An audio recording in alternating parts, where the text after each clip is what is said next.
මතකද මම ගිය සැරේ චීනය ඇවිල්ලා අර වේට කෙනෙක්ට ටිප් එකක් තියලා ගියේ. ඔයගොල්ලෝ වීඩියෝ බලන්න ඇති.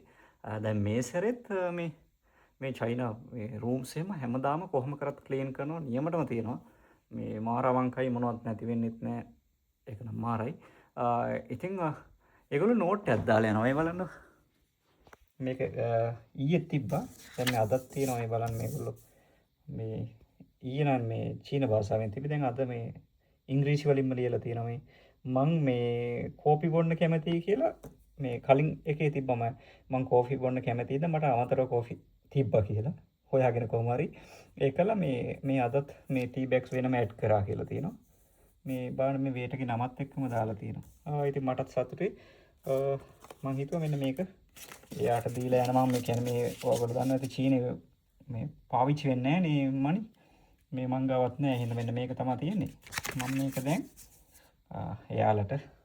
එයාට කවුරු හරි ගන්න එක්කෙනාට අරයි යන්න කියලා මෙතන නෝට් එකක් දාලා තියලා යනවා